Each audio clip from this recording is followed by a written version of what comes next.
Hola amigos, bienvenidos a mi Story Channel. No saben cuánto me alegra volver a pronunciar este saludo porque me parecía que tal vez no lo iba a volver a hacer. No estoy exagerando amigos, de verdad que estuve bastante mal y como podrán ver todavía no estoy en forma al 100%. Estoy muy baja de energía. Algunas personas pensaron que yo me había intoxicado, que había bebido, que había tomado mucho el 31. Los únicos sorbitos de champaña que tomé esa noche los tomé aquí delante de ustedes durante la live. Y después de eso, mi esposo me preparó un risotto milanés delicioso con funghi, pero yo ya estaba mal, ya estaba muy mal. Entonces nos fuimos a dormir súper temprano y fue una noche de perros en misa. Les cuento que he estado muy mala por 3, 4 días y ahora es mi esposo el que está malísimo. Es un virus que está dando muy fuerte, son estas cepas que quedan, que siempre, todos los años, salen de nuevo a cazar humanos con sistemas inmunológicos bajitos. A veces los tenemos bajitos porque hace frío, en fin. Me preguntaron si yo me puse el suerito en el brazo y no me he puesto nada, tampoco mi esposo. Y precisamente por eso no fuimos al hospital, porque aquí cuando saben que uno no se ha puesto eso, pues lo tratan bastante mal, no lo quieren ni atender, entonces preferimos ni siquiera ir al hospital. Pero tuvimos a 4 enfermeros maravillosos que fueron nuestros 4 gaticos y no les exagero, todas las noches ellos con nosotros aquí muy cerca, haciéndonos los ronroneos. Ellos tienen una cosa muy especial de algo especial. Yo ya hice aquí un video al respecto y son increíbles los gaticos. Yo los amo por eso. Mi gata, yo tenía una neuralgia terrible aquí y mi gatica a la 1 de la mañana con sus manitos haciéndome así la cabeza. O sea, es una cosa que yo me maravillo realmente. Yo los amo a los gatos. Y bueno, y nuestros hijitos están, uno está de viaje en Japón, está lejos, y los otros 2 no podían venir, y es mejor que ni vengan porque no queríamos contagiarlos. Entonces, es cuestión de cuidarse, de tomar cosas calientes. Muchos de ustedes me dieron consejos muy bonitos y créanme que muy útiles, entonces no crean que no les pongo atención, claro que sí. Así que bien, amigos, quería solo actualizarlos y ponerlos al tanto un poco de mi salud que está bastante quebrantada, pero ustedes me dan muchísimo ánimo con sus comentarios y me dan mucha energía. Y hoy me sentí ya fuerte y con ánimo para volver al trabajo nuevamente, porque hay un material interesante que quiero compartirles hoy. Y como vieron, el título es Las semblanzas de Yahvé desde las perspectivas de 2 teólogos audaces. Tenemos a 2 teólogos que tenemos que tener bajo la lupa y vamos a tenerlos en observación porque ambos son interesantísimos y son Francesca Stavrakopoulou, que recientemente ya les traje un trabajo basándome en ella. Hoy vamos a retomar más detalles al respecto. Y también Reza Aslan. Reza Aslan es un académico, escritor y profesor especializado en religión comparada. Su trabajo abarca temas relacionados con el Islam, el cristianismo primitivo y el papel de la religión en la política y la cultura contemporánea. Aslan emigró a los Estados Unidos con su familia después de la Revolución iraní en 1979. Entonces, ya ven pues la envergadura de ambos. En el caso de Aslan, él hizo su licenciatura en estudios religiosos por la Universidad de Santa Clara, hizo su maestría en teología con la Universidad de Harvard y un doctorado en religión y política con la Universidad de California, Santa Bárbara. También ha realizado estudios en la Universidad de Iowa, donde se especializó en escritura creativa. O sea, estamos hablando de 2 grandes estudiosos. Ya de Stavrakopoulou les he hablado, acerca, les di ya, digamos, una referencia respecto a sus estudios, su trabajo, y de ella seguramente seguiremos hablando, pero de Reza Aslan, yo había ya traído algo al canal, pero creo que muchos de ustedes o no han visto el video o no recordarán. Por eso es bueno estar trayendo siempre, refrescándoles muchas cosas, y hoy lo vamos a hacer. Aquí atrás mío, bueno, yo les haré ver, está el libro de Reza Aslan, Dios, una historia humana. Ya con ese título ustedes pueden relacionarlo inmediatamente con Stavrakopoulos. Tienen mucho en común en ese sentido, y ambos son bastante atípicos si hablamos de teólogos o de personas que sí, que han estudiado, que llevan estudios oficiales en universidades importantes. Son bastante atípicos estos dos estudiosos, pero comparten ese punto de vista antropológico de Dios. Por ejemplo, Aslan, él en Dios, una historia humana, él da la idea de un Dios que ha sido más bien una creación cultural y evolutiva del ser humano para dar sentido a su existencia. Desde las primeras religiones animistas hasta las grandes tradiciones monoteístas, Aslan explora cómo los seres humanos han proyectado sus propias características y emociones en sus deidades. Entonces miren que hay muchas cosas en común con la Stavrakopoulos.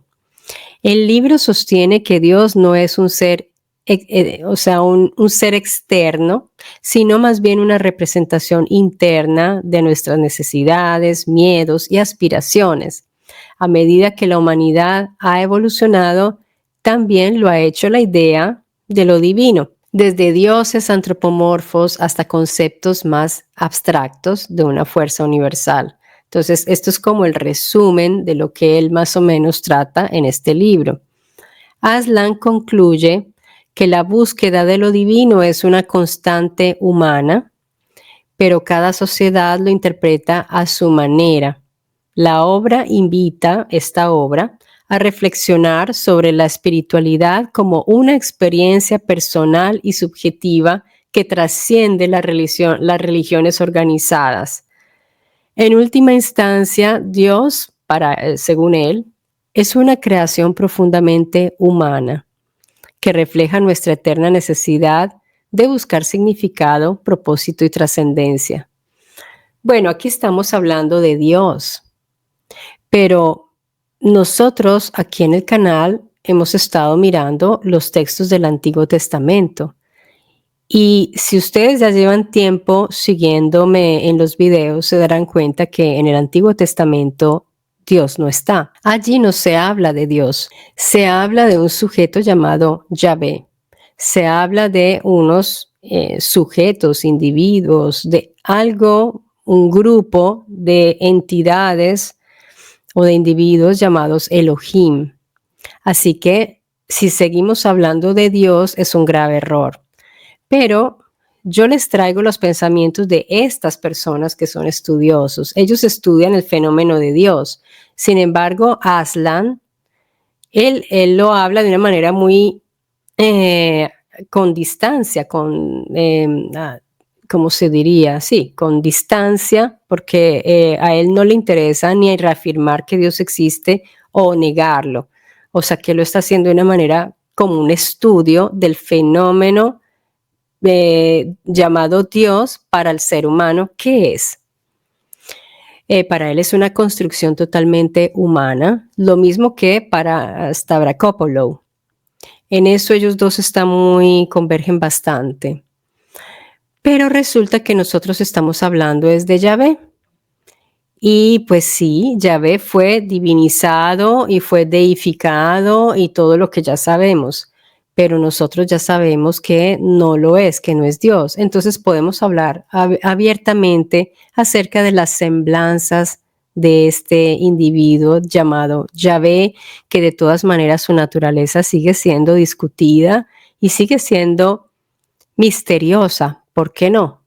Ya que está muy velada entre lo humano o lo no humano, porque recordemos que este Yahvé era distinto a los otros, era distinto a nosotros, en el sentido de que no era igual a los seres humanos.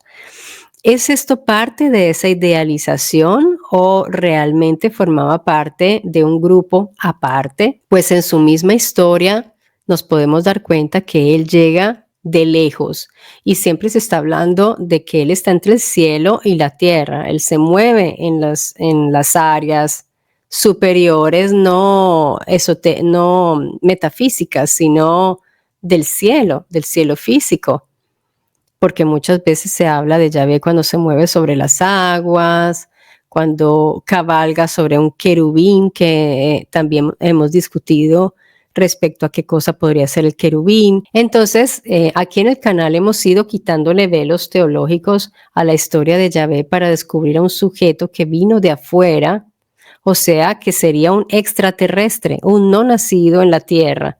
Ahora bien, hay personas que dicen, él pudo haber sido parte de un grupo de seres humanos que formó parte de una civilización muy avanzada humana que se extinguió, que se fueron y regresaron. Eso ya yo no lo puedo saber con certeza y tendríamos que seguir examinando muchas cosas y esperando muchos más hallazgos y estudios. Es interesante y no lo podemos descartar. Eso no podemos saberlo, pero recordemos que hay muchas especies allá afuera de humanoides y esto también lo han dicho textos antiguos. Y yo hace poco publiqué un post en el canal haciéndoles a ustedes esa pregunta. ¿Ustedes qué opinan? ¿Yahvé es humano o no? Y yo leí todos sus comentarios, sus opiniones, todas son válidas. Y ahora les voy a dar la mía personal, pero al final del video.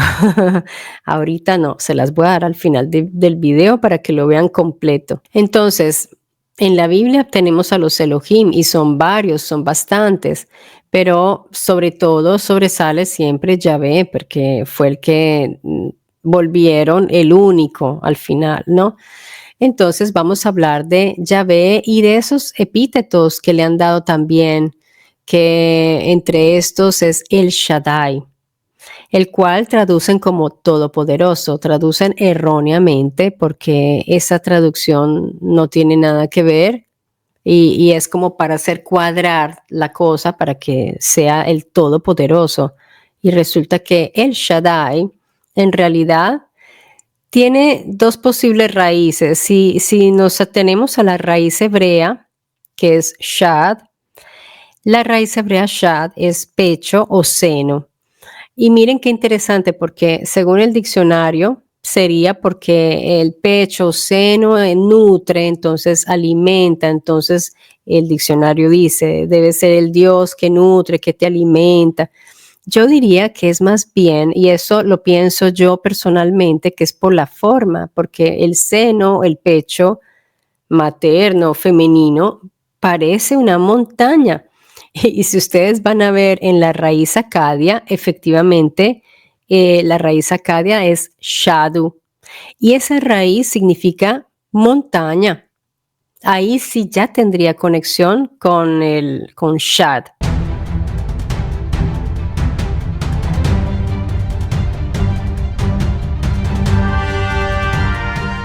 De nuestra anatomía femenina.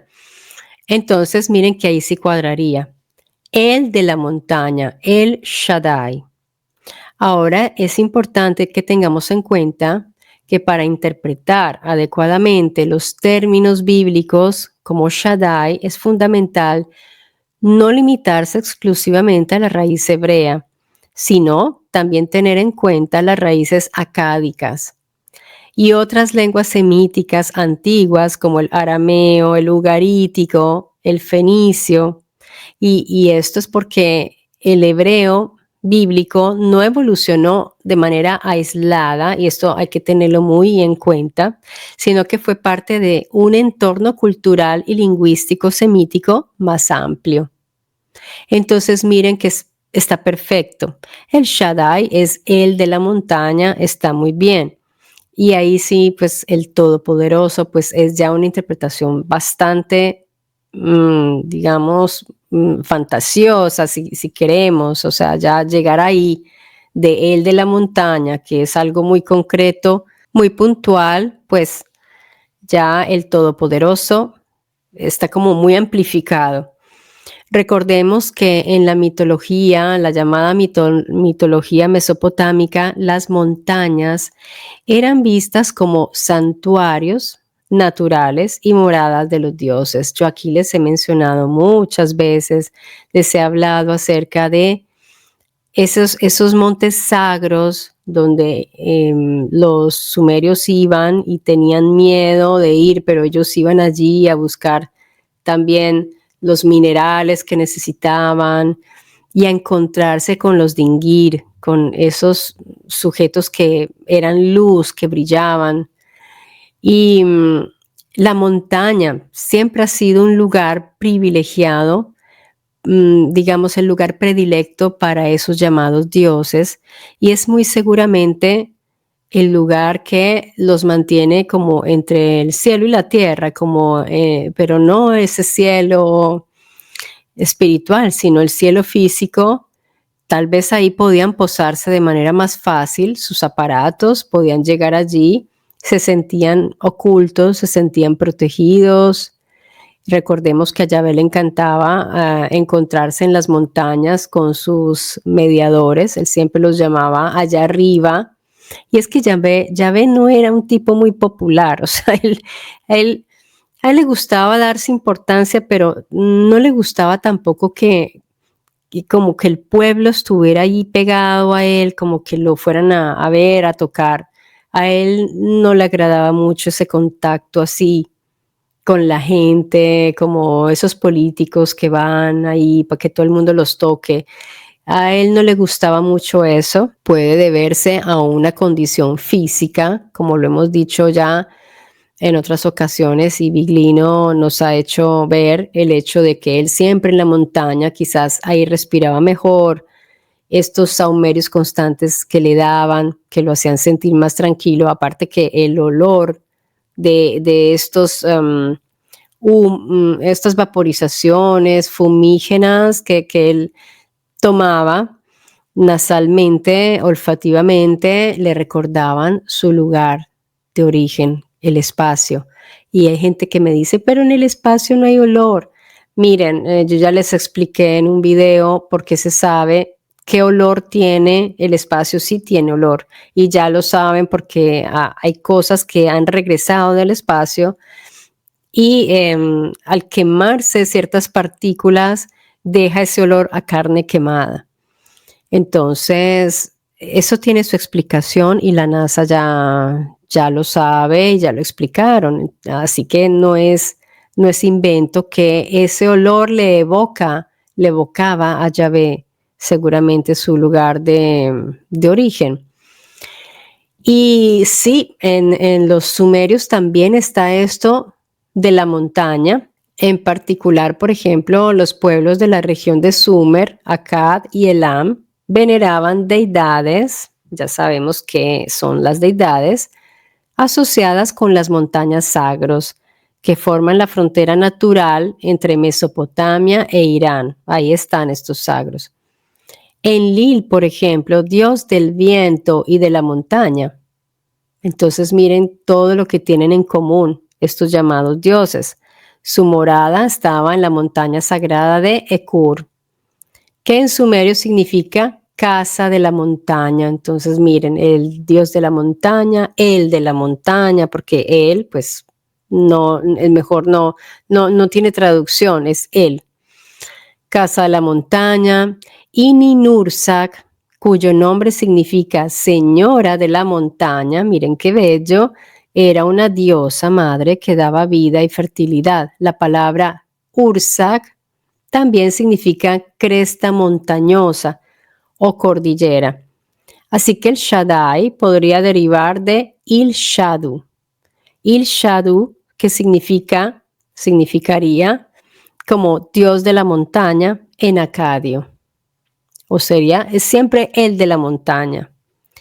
Y tiene mucho sentido en el contexto de Yahvé como un guerrero y protector.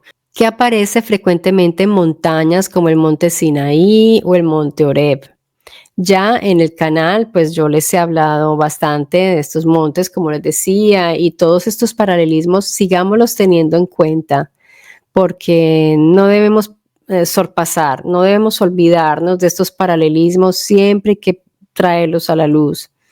Y bueno, ya que vamos adentrándonos en las semblanzas de estos individuos que sobresalieron entre los demás, porque definitivamente no los hubieran tratado como dioses o como sujetos especiales, porque es que en el inicio los humanos que tenían contacto con ellos les daban un servicio, pero recuerden también que los humanos los escogían. Entonces, muchos de ustedes me dicen, es que Yahvé era malvado, era, sí, pues Yahvé era como era. Todos los Elohim tenían sus caracteres y sus cosas terribles, pero también hacían cosas buenas por ellos. O si no, no los escogían. ¿Y por qué los seguían? Y por qué, pues, porque les demostraban cierto poder, porque les mostrarían que tenían su buena tecnología, porque les demostrarían que tenían armas, porque demostrarían que sabían hacer cosas distintas al resto de los humanos. Por eso los seguían. Por eso Moisés le dijo, yo quiero ver tu kabod. ¿Tienes o no? ¿Dónde está? Porque es que si yo te voy a seguir, tú me tienes que dar una garantía de que no. Entonces, fíjense en esas relaciones, si vamos quitando pues como esa parte de divinidad y lo vamos viendo de una manera ya más concreta y más también tierra a tierra, pues va cambiando todo un poco. Me gustaría compartirles algo interesante que revela la teóloga Stavrakopoulos en su libro. Ella dice, las divinidades de todo el mundo antiguo eran consideradas peligrosas y lo eran mucho más cuando se trasladaban. Vean qué interesante. Estas divinidades, estas llamadas divinidades eran temidas. Entonces, miren, eran sujetos impredecibles.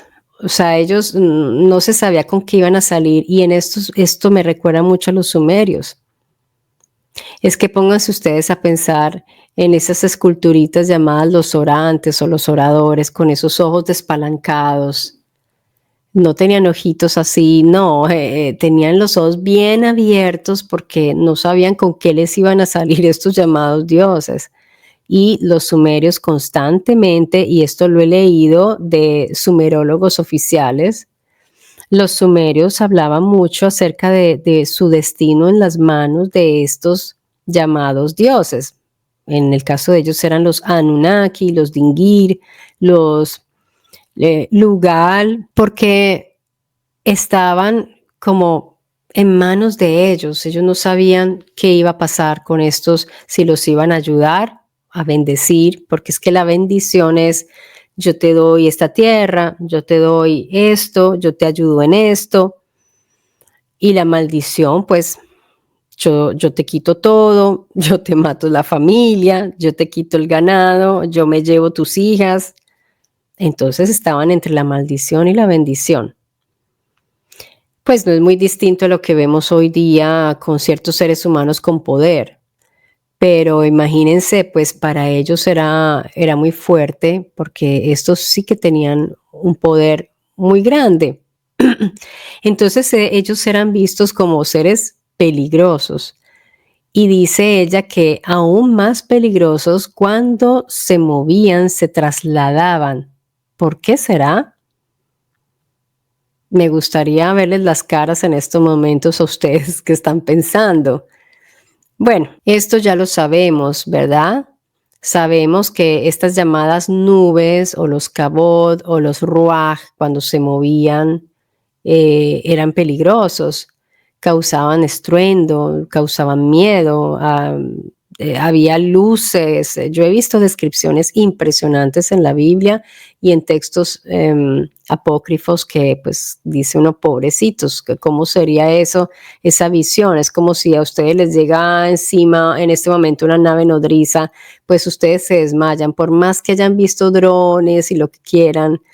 Si ustedes ven algo así sobre sus cabezas, pues eso es una cosa bárbara. Imagínense en esa época donde solo habían ovejitas y carruajes de madera, pues debió haber sido una experiencia impresionante. Entonces, cuando estos se movían, pues caramba, con sus famosas nubes y envueltos en toda esa humarela y toda esa cosa, como para medio camuflarse, pues sálvese quien pueda. Aparte de eso, acordémonos cuando Yahvé movía su famosa arca, que eso era pues todo un rollo, o sea, eso era una logística como si movieran un arma nuclear, porque tenían que estar a kilómetros de ese aparato.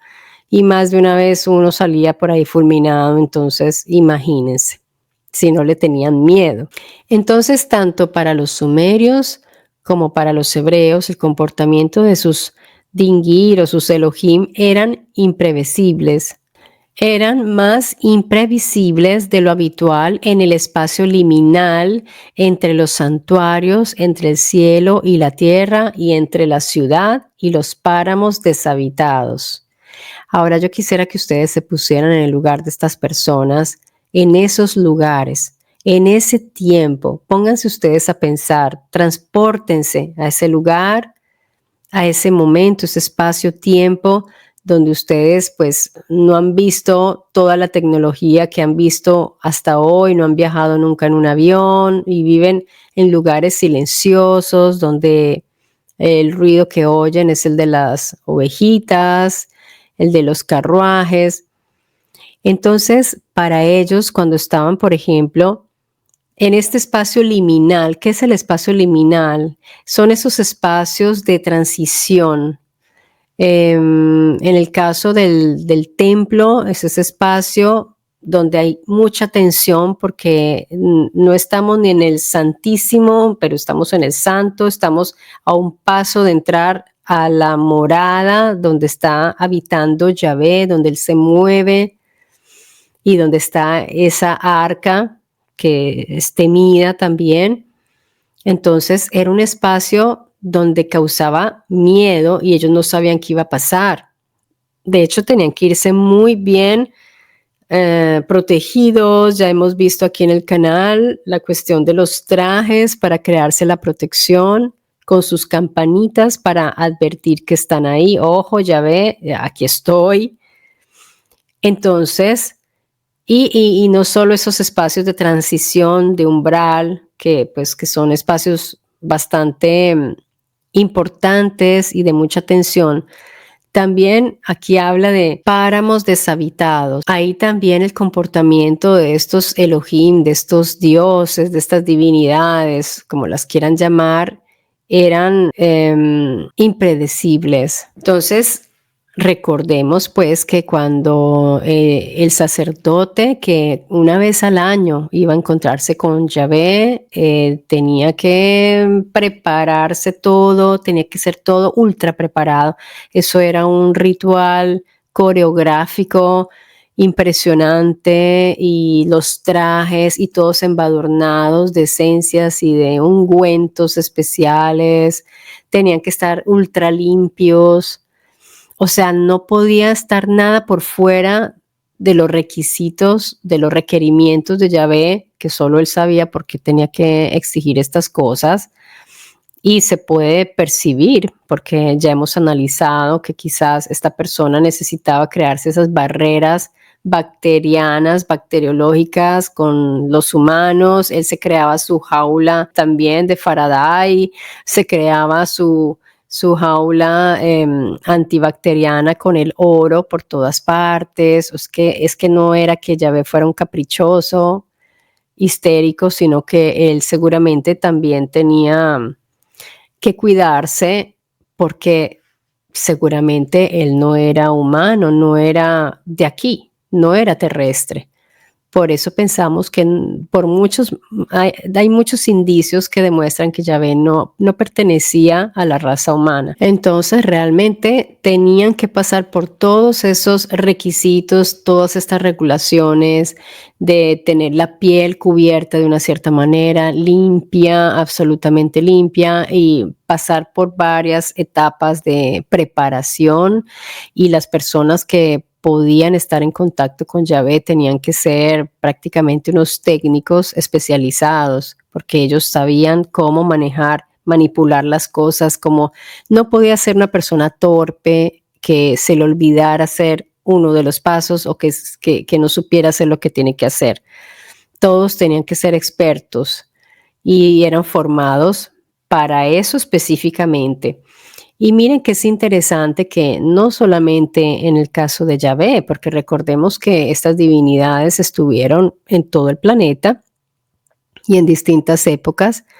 Y si ustedes se fijan en este sello asirio, pueden apreciar los elementos que se interponen entre una muchacha que está allí a rendirle culto a un dios de la tormenta.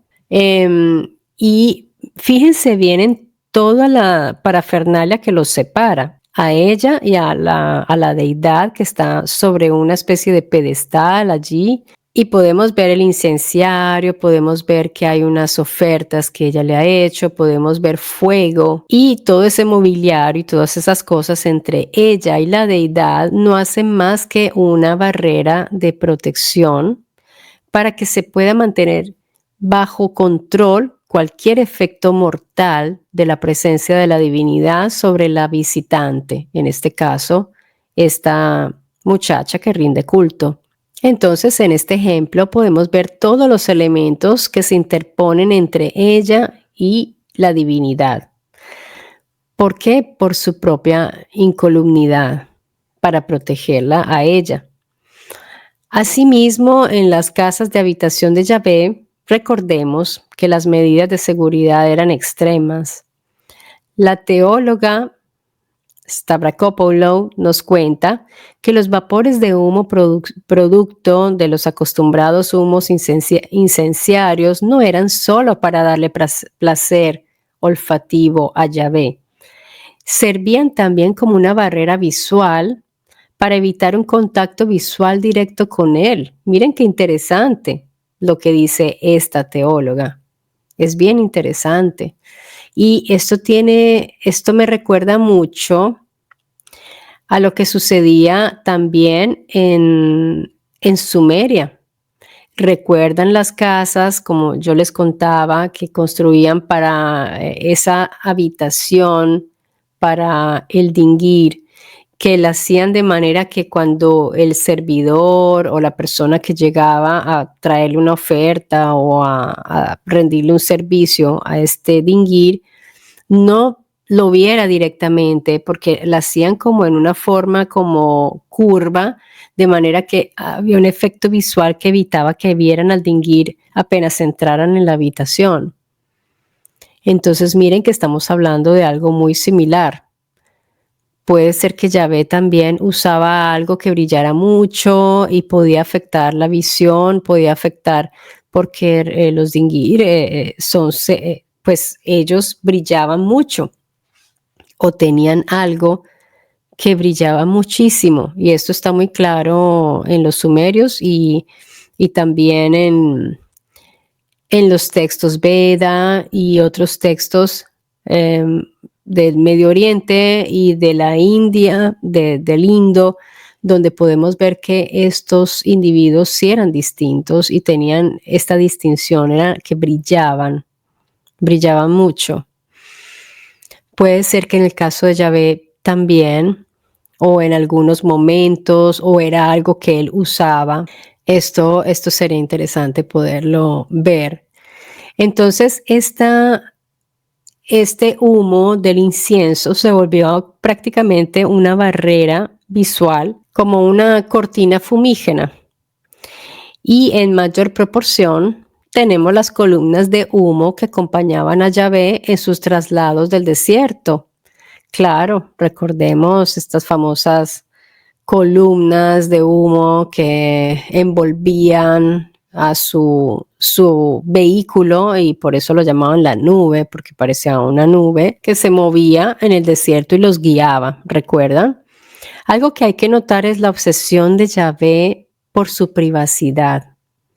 Los mismos escritores bíblicos hacen ver que aunque en el Levante los templos tenían ventanas, Yahvé prefería la oscuridad total.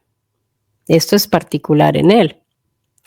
¿Saben que me recuerda a mí esto como cuando hay un concierto de rock? Cuando yo me acuerdo en Bogotá, cuando llegaban esos grupos de heavy metal y que tenían cada uno como sus requerimientos particulares, como que yo quiero, no sé, 800,000 Coca-Colas en mi refrigerador, o en fin, como esos pedidos así raros, estrambóticos. Pues ya era como una rockstar en ese tiempo y tenía sus exigencias y pues le daban gusto, porque pues si él tenía sus objetos de poder, por llamarlos de alguna manera, sus armas, sus ejércitos y tenía ciertas capacidades que sobresalieran y pues iba a tutelarlos, pues le daban gusto, ¿no? Le rendían el servicio con tal de que los liberara, de que los guiara, de que los defendiera, de que los llevara a la tierra, a la mejor tierra y todas estas cosas. Entonces, ¿qué quería Yahvé? Pues él quería oscuridad. Las habitaciones más internas del templo eran iluminadas muy tenuamente y, según Stavrakopoulos, esto seguramente era parte del dispositivo de seguridad entre él y sus sacerdotes. O sea, no era un caprichito. Era siempre lo que yo les digo, como para proteger a sus sacerdotes, que no les fuera a dar un infarto o no les fuera a pasar algo. Quién sabe qué era lo que tenían que esconder u ocultar. El Sancta Sanctorum, o Santo de los Santos, era la habitación más sagrada del templo, como ustedes ya sabrán, ubicada en la parte más interna. Allí estaba Yahvé, junto con su arca, un objeto muy importante para él. El sumo sacerdote podía entrar allí solo una vez al año. Yo creo que no es que Yahvé estuviera todo el tiempo ahí encerrado, no creo. Pienso que era como en el caso de las mal llamadas capillas de las sigurats, que no son capillas, esas habitaciones de los dingir allá arriba, ahí donde se encontraba el dios con las mujeres que quería él, para que estuvieran con él, o cuando tenía sus encuentros con los humanos allí. Me imagino que ellos llegaban allí, estaban y luego se iban. No creo que estuviera todo el tiempo ahí, sinceramente. Entre el lugar santo y el santo de los santos había un velo o cortina. Esto sí lo recordamos porque es importante, se llama parochet. ¿Será ese mismo velo o cortina al cual se refería el evangelista de Mateo 27:51, donde dice: y he aquí el velo del templo se rasgó en dos de arriba hacia abajo, y la tierra tembló y las rocas se partieron? ¿Qué significa eso de rasgar el velo? Bueno, ya en la teología cristiana esto ya está ultra explicado, pero a mí me gusta hacerme preguntas, pero también es como si marcara un antes y un después, ¿verdad? En muchas cosas, es como una historia muy aparte. Uno dice, pues, ¿será que Jesús era un disidente de alguna manera? Y pues es curioso porque Yahvé fue un disidente digamos, contra él, que era su padre. O sea, Yahvé se rebeló contra su padre él, según esta teóloga Stavrakopoulos. Es una versión interesante, yo no estoy diciendo que haya sido así, pero hay que tener en cuenta estas versiones porque son estudiosos, ellos van a muchas fuentes y no van a mirar el libro no, ellos van a fuentes, muchas fuentes directamente Así que hay que tener en cuenta esta versión de ella. ¿Sería Jesús también un disidente? ¿Será que por eso las cosas no se le dieron como se deberían dar? No sé, hay que revisar mejor toda esa historia y ver si encontramos de pronto conexiones interesantes. Es una reflexión que me está viniendo en este momento, por lo tanto, perdonen el caos un poquito, porque estoy prácticamente pensando en voz alta. Entonces, pero bueno, es interesante hacerse estas reflexiones y no quedarse con lo que se nos dice y ya. Hay que ponerlo en discusión, hay que ponerlo sobre la mesa y mirar.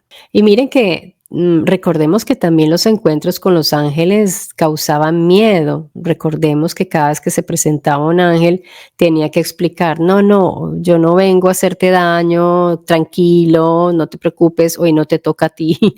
En realidad era eso. Esos encuentros con esas divinidades eran terroríficas.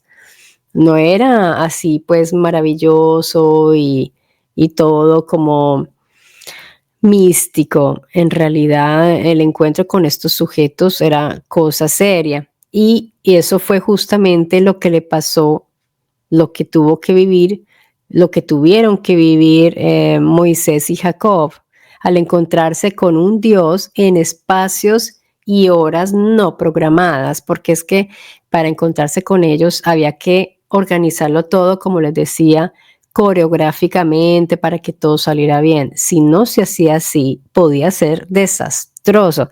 O sea, no era agradable encontrarse ni con un Malaquim, ni con un Yahvé, con ningún Elohim por ahí que te encontraba mal parado, como decimos en Colombia. Y eso le pasó a Jacob y a Moisés. En el Génesis, Jacob transcurrió una noche luchando contra un hombre dotado de una fuerza sobrenatural, el cual se reveló posteriormente como un dios.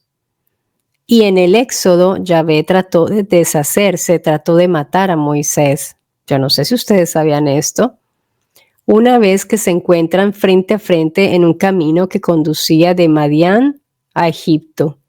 Esto sale en Éxodo 4, 24 al 26. Miren que este episodio es uno de los más enigmáticos de la Biblia, de esos textos que la gente queda como, ¿what? Como, ¿qué pasó aquí? ¿Mm?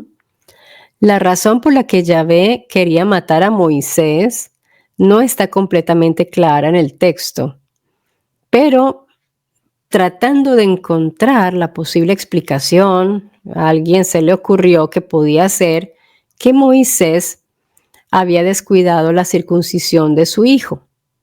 Entonces, según la tradición israelita, la circuncisión era un signo de pacto con Dios y un requisito importante para los descendientes de Abraham. Al final, Sefora, la esposa, le salva la vida ungiendo a Moisés con sangre de una circuncisión para evitar que Yahvé acabara con él. Son textos rarísimos que uno se queda como, uy, ¿cómo así? Pero miren que ahí estamos viendo la imprevisibilidad, lo impredecible que pueden ser estos llamados dioses que de un momento a otro no se sabe con qué pueden salir, qué susto. Se supone pues que Moisés era un gran amigo de Yahvé. Y en el caso de Jacob, que es todavía más extraña y sui generis la situación que está en Génesis 32, porque no se nos dan muchos detalles de las circunstancias, pero pues Jacob se queda solo en un lugar rural de noche y se encuentra con este Ish, o sea, este individuo masculino, y se ponen a luchar los dos y Jacob se da cuenta que el otro tiene una fuerza sobrenatural.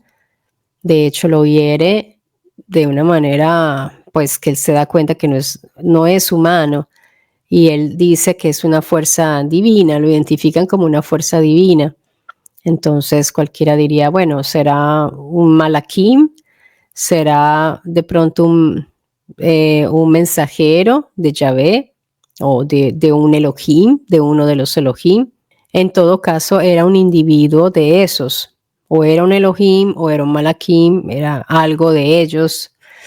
De manera que pues Jacob se salva porque él abandona esa lucha, sabe que no tiene la fuerza física para vencerlo y se arrodilla y le promete que ese lugar donde ellos lucharon iba a ser un lugar de culto a él, a esta, a esta deidad que había luchado con él y así se salva.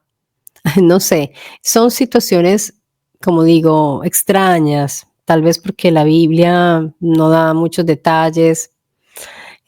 Son lo que los historiadores llaman escrituras ya de género mitológico, porque nunca toman en serio estos relatos. Y si nosotros tampoco los tomamos en serio, pues no cambia mucho. Pero si nosotros decimos, bueno, pero lo que los autores escribieron, si fuera verdad, ¿qué podría ser? ¿Eran seres espirituales o eran seres físicos luchando con fuerza sobrenatural? Entonces no era humano, entonces ¿qué era? Esa es la cuestión. Y eso es lo mismo que hay que preguntarnos en el caso de Yahvé.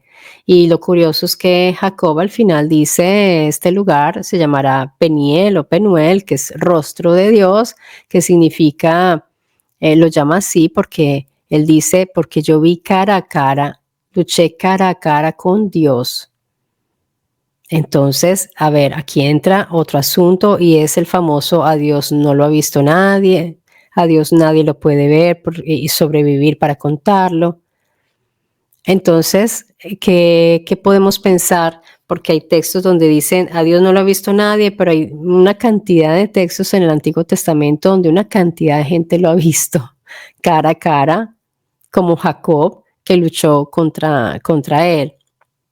O simplemente lo que dice el Nuevo Testamento ya tiene otra intención distinta al Antiguo Testamento, donde en el Antiguo Testamento todo el mundo podía ver a Yahvé, lo podía ver, obviamente con consecuencias de riesgo, porque eso es lo que la misma Stavrakopoulos nos ha dicho en este libro, que estar en contacto con estas deidades, con estos sujetos, era peligroso. Y miren que sí, ahí están los relatos, pero ya en el Nuevo Testamento es otra historia. Ya allí empiezan a espiritualizar a Dios, por eso a Dios no lo podría haber visto nadie. Entonces, esa afirmación tiene sentido con el objetivo que tenían los personajes, los escritores del Nuevo Testamento, que era espiritualizar a Yahvé o a Dios, en fin, en general. Bien, amigos, bueno, espero que les haya agradado esta información. Iremos desglosando más información como esta. Me parece interesante continuar viendo todas estas facetas, todas estas semblanzas del llamado de Yahvé. Y ya les digo mi opinión personal porque se los había prometido, ya se me estaba olvidando. Es interesante ver los análisis de estos estudiosos, definitivamente, que ven al fenómeno Dios como un fenómeno antropológico, y yo creo que ellos tienen razón en parte de que el ser humano crea sus dioses, crea su Dios. Yo pienso que sí, independiente que haya o no haya un Dios o dioses allá arriba o en alguna parte. Eso es independiente a cualquier cosa. El ser humano se crea sus dioses, sí. Y podemos hacer dioses de cualquier cosa, de personas, de estrellas de Hollywood. Tenemos muchos dioses en ese sentido. Además de ese Dios teológico que han creado también. Pero para mí, Yahvé, es mi opinión personal, Yahvé fue un individuo que existió y fue de esos que venían de afuera. Yo pienso que sí, venían de afuera, que fuera un humano como nosotros o no, porque es que nosotros venimos de ellos, supuestamente, según la historia que hemos ido descubriendo. Entonces, ¿qué tendría de distinto? Porque tendríamos que ser distintos a ellos. Ahora, de allá afuera, yo pienso que vienen muchas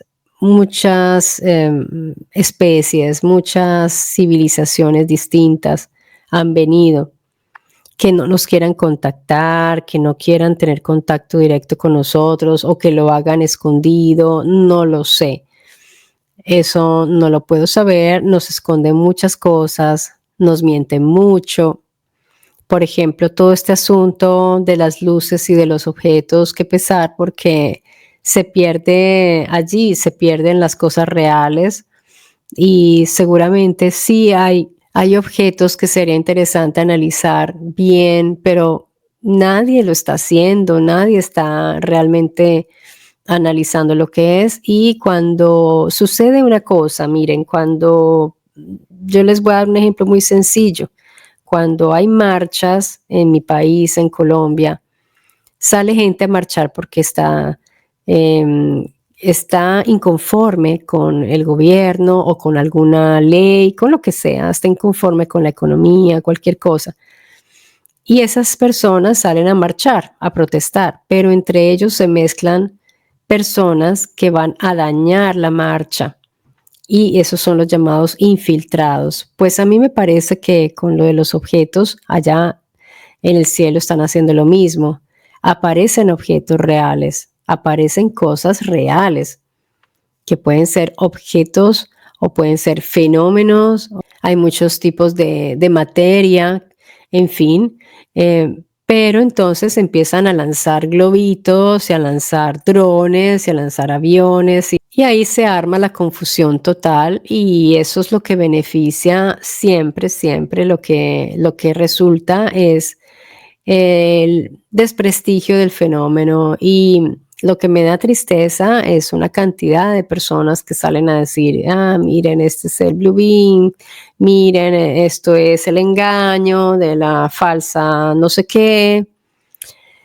Bueno, yo admiro a los poquitos que están haciendo estudios, que están analizando, que se están esforzando por distinguir las cosas, pero desafortunadamente hay personas que tienen una cierta visibilidad en Internet ya, que son muy seguidos, y yo me doy cuenta cómo después todos van replicando en los comentarios por todo Internet como hormiguitas, van por todos los live, por todos los noticieros, así lo mismo que dijo esa persona en ese video, entonces pues es una tristeza porque no hay criterio, no se detiene un momento y digan, bueno, esperemos a ver, pero no crean todo. Siempre se nos ha mentido, amigos. ¿Qué hacemos? Siempre se nos ha mentido. Entonces, sí se vuelve muy difícil distinguir qué es lo que quieren hacer, usar esa información, de qué manera la van a usar y qué es lo que van a hacer. Yo los entiendo por eso. Pero de ahí a afirmar que el fenómeno ovni es mentira, porque estos están em, tumbando globitos o porque se están cayendo los drones que mandan, pues hasta ahí ya como que no estamos. Tenemos investigaciones desde los inicios de la humanidad, desde los inicios de la humanidad tenemos indicios de presencia. Entonces, como siempre les he dicho, es mejor mirar lo histórico, lo antiguo, que allí no puede haber falsedad, no puede haber engaños, pero sí hay manipulaciones, como las traducciones, como la deificación, la espiritualización, exactamente eso. Están también allí ocultando que vinieron seres de otros lugares. Todo el tiempo lo están haciendo, entonces es una lucha por desclasificar, porque es que hasta los antiguos escritos hay que desclasificarlos. Bueno, amigos queridos, gracias a quienes se hayan quedado hasta aquí por la paciencia, por haber soportado la voz. Y espero pues que nos veamos muy pronto en Mystery Channel nuevamente con una energía mayor y con mayor salud. Gracias a todos por sus mensajes de apoyo. Me da muchísimo ánimo de verdad y por eso estoy aquí de regreso. Un beso grande a todos. Los quiero muchísimo. Cuídense, cuídense de verdad y hasta muy pronto en Mystery Channel. Chao a todos.